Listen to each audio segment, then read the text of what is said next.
अस्सलामुअलैकुम मेरे अजीज़ हमवतनों, मैं हूँ आपका मेज़बान आशिर अजीम ख़ान। फ़ाबी अला रब्बी कुमात कज़िबान। मेरे नबी पाक सल्लल्लाहु अलैहि वसल्लम और उनकी आल पर लाखों करोड़ों दरूद सलाम। आज भानमती के कुंबे ने यानी कि तजर्बाकार भानमती का कुंबा, तजर्बाकार तबाही करने वाले तजर्बाकार चोरों ने आज एक प्रेस कॉन्फ्रेंस की और इमरान खान साहब के वाइट पेपर का आज जवाब देने का फ़ैसला किया गया। उस भानमती के कुंबे के अंदर ये जो हुकूमत है जितनी प्रेस कॉन्फ्रेंसेस करती है ना, अगर इतने काम कर देती तो पाकिस्तान की आवाम को अब तक रिलीफ मिल जाता। यानी कि 120 लोगों की काबीना है और सिर्फ एक शख्स को, इमरान खान की सियासत को ख़त्म करने के लिए प्रेस कॉन्फ्रेंस की जाती है, या फिर इक़्तिदार को एंजॉय किया जा रहा है। किसी को पकड़ के मार देते हैं, किसी के ऊपर केसेस करवा देते हैं। ये सारी चीज़ें तो चलती रहेंगी, लेकिन अवाम तो क्योंकि भिखारी है, भीख मांगती रहेगी। पाकिस्तान की अवाम इन सियासतदानों से और इनकी गुलामी करती रहेगी। हमने किसी ऐसे बंदे को पाकिस्तान नहीं नवाजना जिसने शुरू से खुद को खड़ा किया और वो जानता हो कि ग्राउंड रियलिटी क्या है। खैर, भानमती के कुंबे ने आज प्रेस कॉन्फ्रेंस की और इसमें वफाकी वजीर ख़जाना इसहाक डार साहब, एहसन इकबाल साहब और अयाज सादिक साहब, मरियम औरंगजेब साहिबा, खुर्रम दस्तगीर साहब, उसके बाद वज़ीर मुमलिकत बराए ख़जाना आयशा गौस पाशा साहिबा, तारिक बाजवा साहब, तारिक पाशा साहब और बहुत सारे लोग मौजूद थे। ये लोग पाकिस्तान की इकॉनमी को बेहतर करने के लिए रखा गया है, जबकि ये लोग आकर प्रेस कॉन्फ्रेंस कर रहे हैं कि इमरान खान ने जो भी इशारे जमा करवाए हैं वो बिल्कुल गलत इशारे हैं। उन इशारियों के अंदर किसी बात की कोई तस्दीक नहीं मिलती। अब उन्होंने कहा क्या प्रेस कॉन्फ्रेंस के अंदर? उन्होंने प्रेस कॉन्फ्रेंस पे कहा कि तहरीक इंसाफ का मईशत पर जारी वारंट पेपर मुस्तरद करते हैं।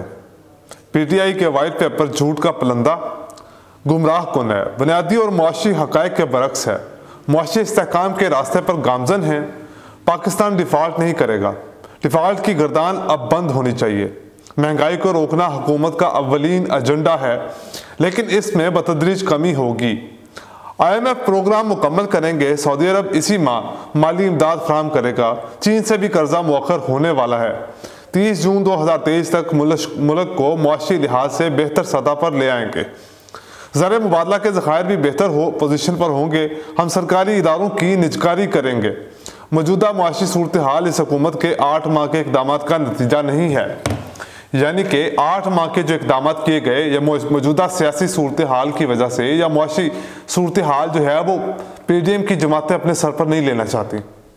वज़ीर ख़जाना इसहाक डार साहब जो है वो सिर्फ और सिर्फ अपने जो अपोजिशन के पर बैठे जो आपके पहले वज़ीर ख़जाना थे PDM की जमातों के, मिफ्ता इस्माइल साहब, उनको इस शख्स ने हटाया। सिर्फ नवाज शरीफ को ये कहा गया कि वो डॉलर को भी सस्ता कर देगा और पेट्रोल को भी सस्ता कर देगा, जिससे उनकी अवामी मकबूलियत जो है वो फिर वापस आ जाएगी। इस वक्त जो मिफ्ता इस्माइल काम कर रहा है वो बिल्कुल सही नहीं कर रहा, इसको हटाया जाना चाहिए।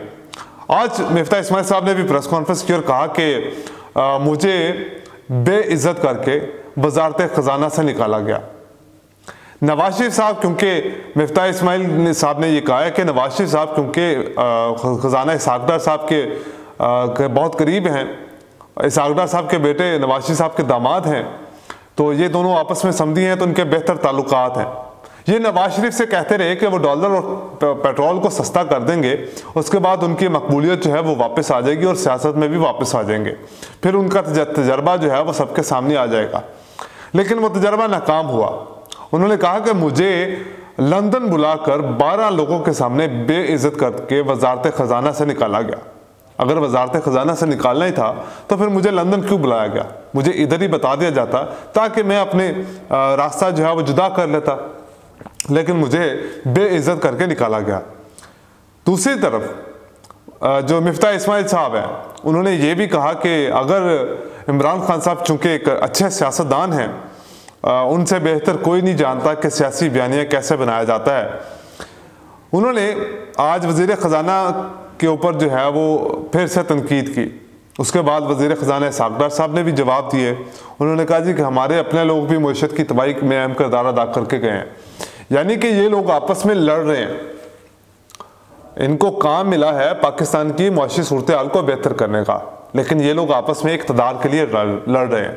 120 लोगों की काबीना हमें सिर्फ ये बताने के लिए रखी गई है कि इमरान खान जो है वो उसने आपसे बहुत झूठ बोले, ये फ्रॉडिया है, यहाँ तक कि उसके ऊपर मजहबी वार करवाए गए।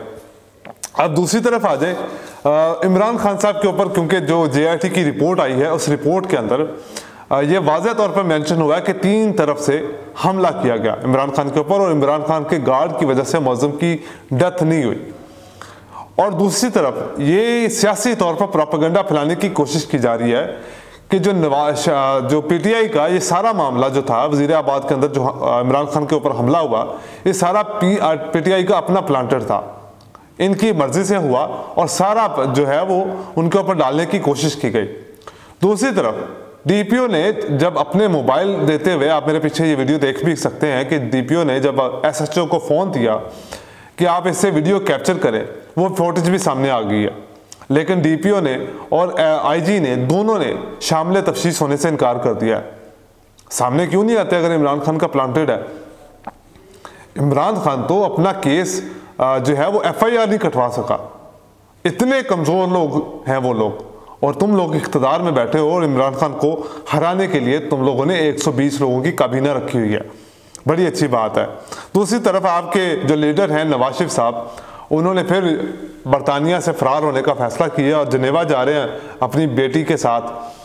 और अब जो है जुनैद सफदर साहब ने, जो कि मरीम नवाज़ के बेटे हैं, उन्होंने भी सियासत में शमूलियत का ऐलान कर दिया है। वो इस इलेक्शन में मरीम नवाज़ के साथ खड़े होकर अपनी वालदा की मदद करेंगे इलेक्शन जीतने में।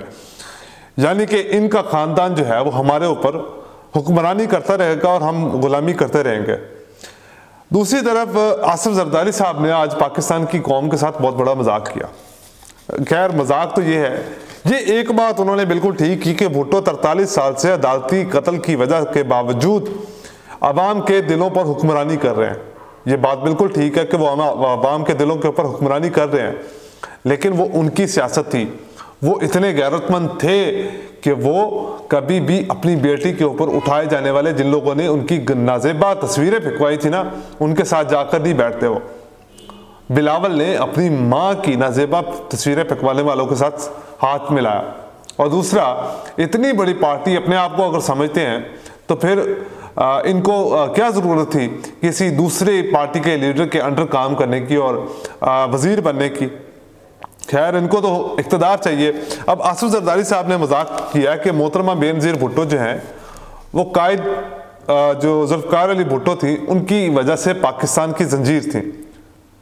अब उनकी जगह जो है वो बिलावल भुट्टो जरदारी साहब लेंगे जो अपने नाना के पाकिस्तान की हिफाजत करेंगे।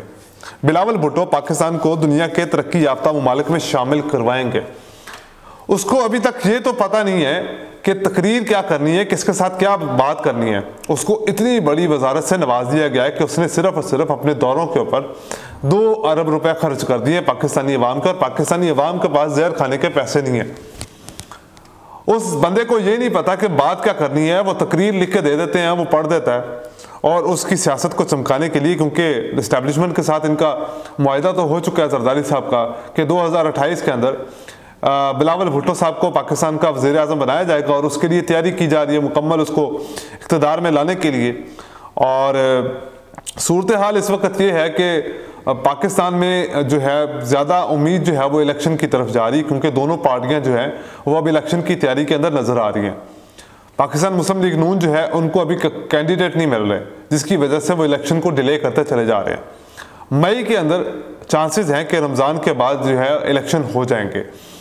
लेकिन सूरत हाल ये है कि अगर दूसरी तरफ देखा जाए, जिन लोगों ने इमरान खान को हटाया था उन लोगों ने इसलिए नहीं हटाया था कि 6-7 महीने में इमरान खान को दोबारा उसके कहने के ऊपर इलेक्शन दे दिए जाएं और वापस उसको इक़्तिदार में आने दिया जाए।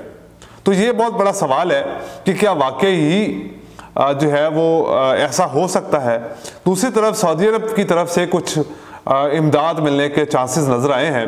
वज़ीर ख़ज़ाना इसहाक़ डार साहब ने यह भी अपनी प्रेस कॉन्फ्रेंस में बताया था कि हम पाकिस्तान डिफ़ॉल्ट नहीं होगा, चाइना अपने कर्जे मुअख्खर करने जा रहा है और सऊदी अरब से कुछ इमदाद मिलने वाली है। हो सकता है पाकिस्तान की आवाम को कोई सुकून की जो है वो आह मिले। अल्लाह करे कि पाकिस्तान शादबाद रहे और ऐसे सियासतदानों से पाकिस्तान अल्लाह पाक जान छुड़वाए। आज के लिए इतना ही। मुझे दीजिए इजाज़त। अल्लाह हाफिज़।